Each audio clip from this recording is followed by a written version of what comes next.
જય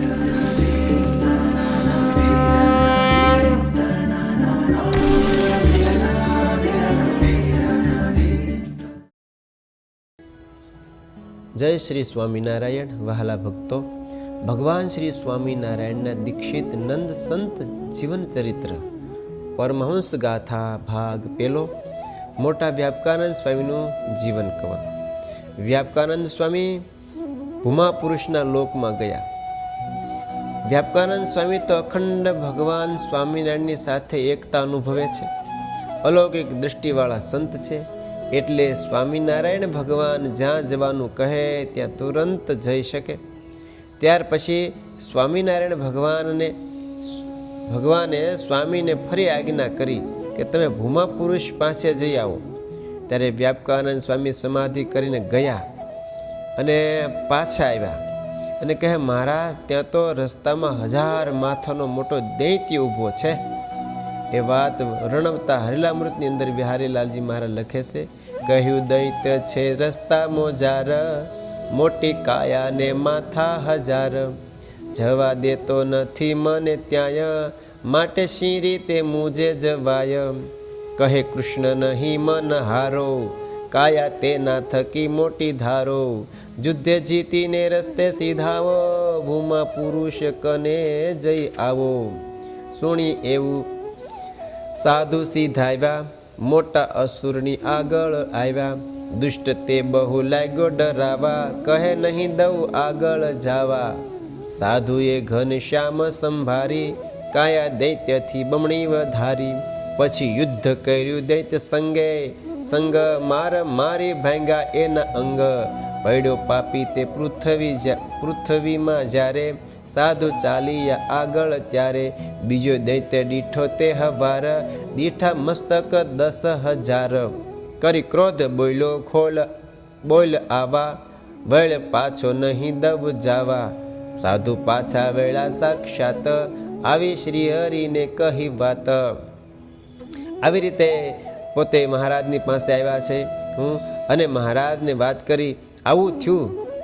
બોલ્યા શ્રી હરિ આણીને સ્નેહ, ધરો દૈત્ય થકી મોટો દેહ.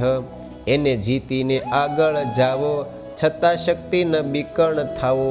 સુણી સાધુ સમાધિમાં ગયા, દેહ દૈત્ય થકી દોઢા થયા. જીતી દૈત્યને ત્યાં થકી સીધાવ્યા, ભૂમા પુરુષની આગળ આવ્યા.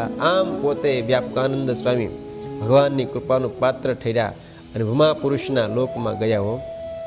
ભૂમા પુરુષે વ્યાપકાનંદ સ્વામીને કહ્યું કે પુરુષોત્તમ નારાયણનું પ્રગટપણું પૃથ્વી પર થયું? ત્યારે સ્વામી કે હા હા મહારાજ થયું.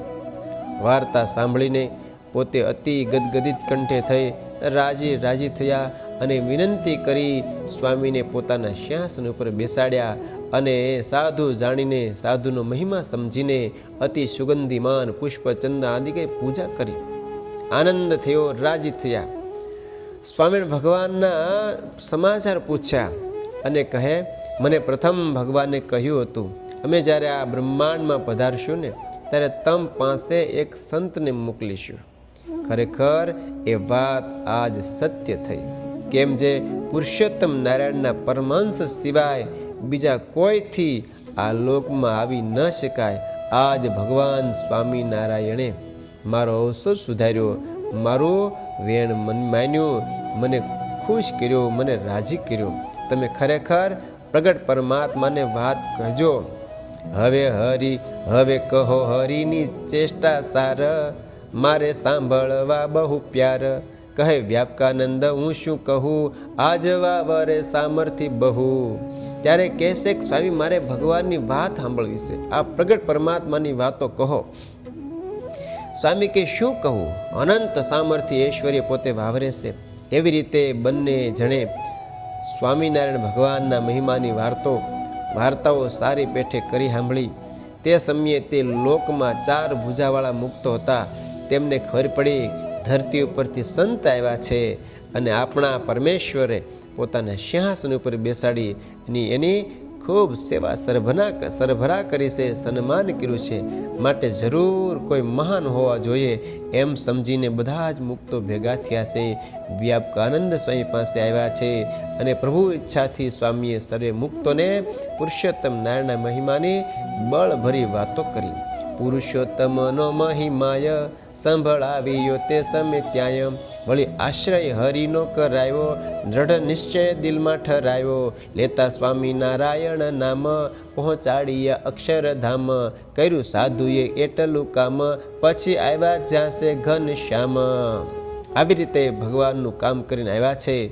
વ્યાપકાનંદ સ્વામીએ શ્રી હરિનો મહિમા કહી ભગવાનના નામના પ્રતાપે ત્યાંના મુક્તોને દ્વિભુજ રૂપ ધારણ કરાવી, દ્વિભુજ દેહ ધારણ કરાવી અને પરમાત્માના દિવ્ય અક્ષરધામમાં મોકલ્યા. પછી કાલવાણીમાં ભગવાન સ્વામિનારાયણની પાસે આવ્યા અને શ્રીજી મહારાજની આજ્ઞાથી સભામાં જેમ હતું તેમ સર્વે કહી દેખાડતા હતા. તે સાંભળીને પ્રગટ સ્વામિનારાયણ ભગવાનને વિશે સૌ સંતોને અતિશય હેત થયું. નિષ્ઠાની ખુમારી ચડી, મહિમાની દ્રઢતા થાય અને અંતરમાં આનંદનો સાગર રેલાણો. સહજાનંદ સ્વામી મહારાજની